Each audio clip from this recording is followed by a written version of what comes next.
This one resonates a little bit to 6, which I identified as the next big thing, the engine. The engine started the Industrial Revolution about 400 years ago. I'm not going to talk a lot about the engine, but many of you have heard about the new revolution, the new information economy. There is a new revolution going on in technology and information revolution. And within the context of economics, your economics are turning inside out. Your whole construct of economics, built upon the concept of, well, the worker and the owner, will lose sight of the rise of a new class where there are more consumers in our society than there are either workers or owners, unless we change the paradigm, which is part of my story. How do we change the paradigm to one where we own the world together? Which is one of the questions I asked many years ago. What if we owned our world together? So let's get to the start of the story and the end of the story, or the story of the story. And it's sort of a strange story, because when I conceived the story, well, what was the story? Okay. Many of you have probably seen many versions of Hollywood shows imagineering Armageddon.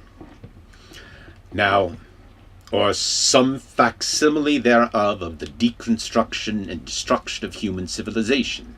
But how many of you imagine what lies beyond that? What allows us to achieve justice and peace on earth?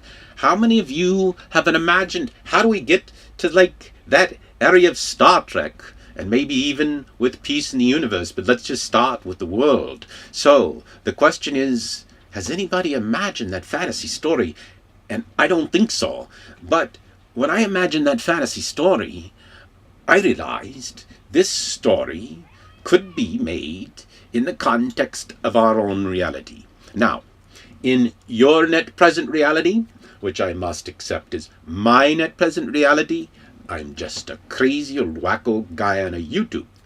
Now, that very well may be the case. However, even if it may be the case, if I speak the truth and my ideas are sound, it doesn't matter the source, does it?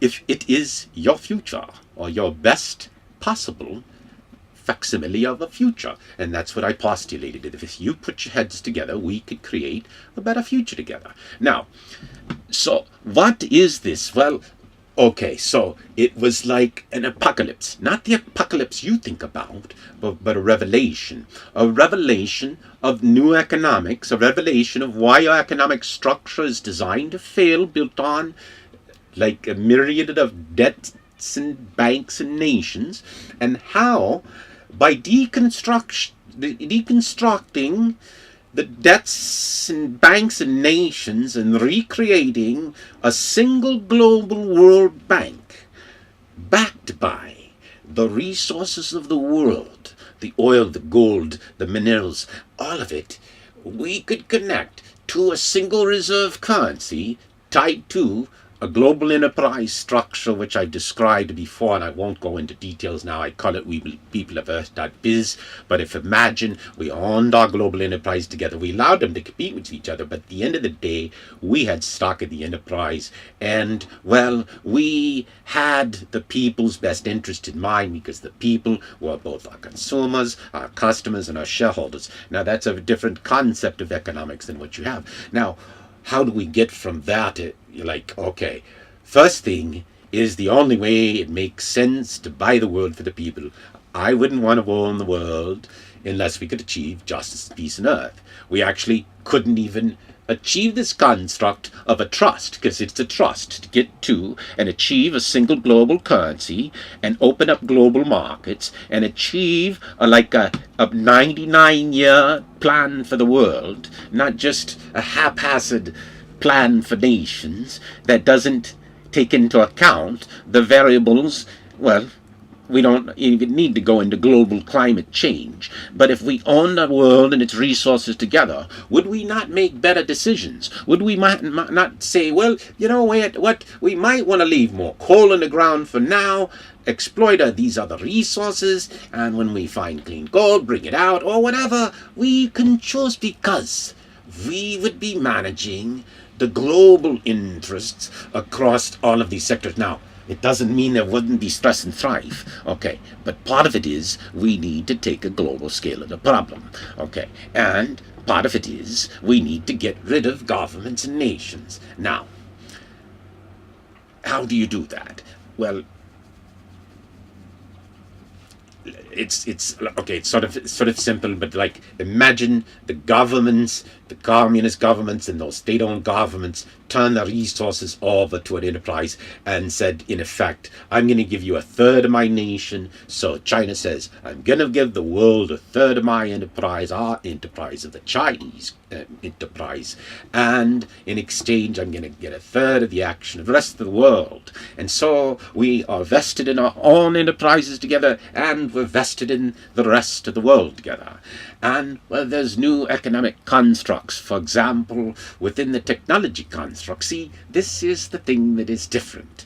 We now have the technology to directly connect an enterprise to every person on Earth. And we have the technology to, rather than just proliferate information, which is going to be the problem, to start to identify truths that we can agree to, standards that can help people, products that, well, deliver more value.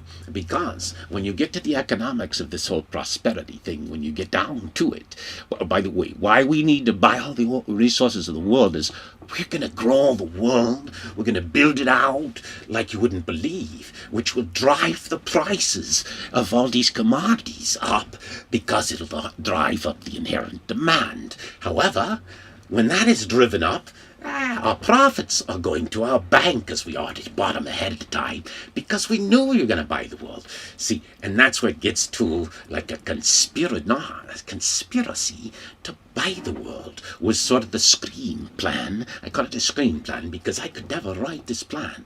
Imagine a plan written 7 years ago with a crazy old guy on YouTube crazily sending out messages that you think are ignored, but in fact are followed, and the leaders of nations start getting together behind the scenes and saying, yes, we have a path to creating a new global enterprise, and that can secure a better future for all the children of all the people of all the nations. That is an interesting truth and paradigm. It won't work without the next. Because how do you possibly explain to people how we could achieve like a virtual heaven and earth by providing healthcare and housing and food to people, by putting the people at the top of our economics pyramid?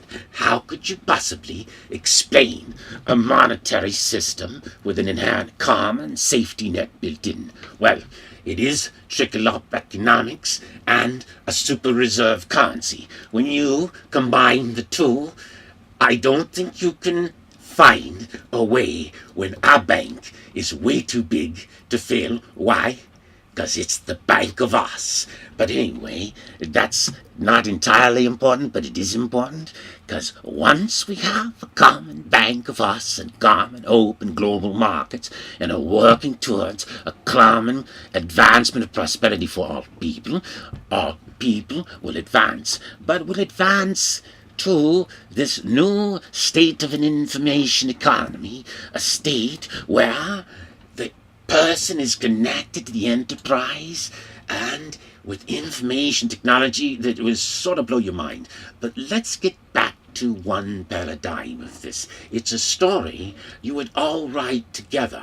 You see, that's why I never wrote that story. I cast Spielberg and Cameraman and Lucas and Gibson and all those guys, Clint Eastwood and you name them, as the directors of the future of Earth. But that didn't stop there. Every country and every nation. This would be a movie with paradigms and paradoxes occurring all over the place. as people are struggling to see themselves towards this new future together and cross the chasm of this domain. Now, it gets biblical because how do you explain it? And, well, that's where I thought it got biblical because, you see, if you were simply came up with the notion, which I tried to come up with the notion to explain it, that we were designed to learn one lesson: not to kill, not to war, and to be just. And it's taken us a long time because we weren't designed to do it until we had the power that we have now, to disintermediate all powers and to create virtual power of all people and a virtual power under God. But which God? What God? Who is God? And that's where it gets interesting. If we were made in the image of God, then man was designed to become God. How does man design to become God? Well, I don't think in modern day times the answer is to go unto the Christ cross. That was done as a message for us, of course. But what we do is we fly a camel through the needle's eye and we see the power of one world enterprise together, and we realize one thing: we're all working for the same God. He gave us different information. It was all part of our software code. He gave us the power to learn and to discover truth. And, by the way, if there is a path to creating a next level of human existence where humanity is advanced with peace and prosperity, and we advance the state of knowledge and learning and information. You see, the economics of information are different than the economics of revolutionary industrial revolutions, because this information revolution, which is more than an information revolution, it's a truth revolution. You see, there's a lot more to it than that, because it changes the dynamics of power, but what is the truth becomes very important. And if we were designed to save ourselves through this revelation, what we designed to do, to achieve peace, to turn the other cheek, to end war, because this is the story from the biblical context, from one paradigm, and it's not all, but he will rebuke many nations. Well, you've been rebuking yourselves all along. You don't need me to do that. He will judge among the nations. I could judge you, but it's really a judgment that we're all in this together. And if you do the calculations together, you'll determine that if we buy and recapitalize the entire planet, we can capitalize resources that are not on a balance sheet now, and we can build a beautiful future for all of humanity. Tell me why we can't. And if you can't, then why is that not on the table to discuss? Well, we are fighting from the right to the left, but guess what? When you fight from the right to the left, it really becomes the same one. It's the same circle, the same sphere, the same world of us. And, well, that's the message. And see, that's the God in this truth. And I would articulate that even for those who would be atheists among you, even for those who see Ayn Rand as the epitome of your Pope, that the true Pope of the atheist church is, thus speaks Zarathustra, man becoming in the image of God, which means greed for people, not for people.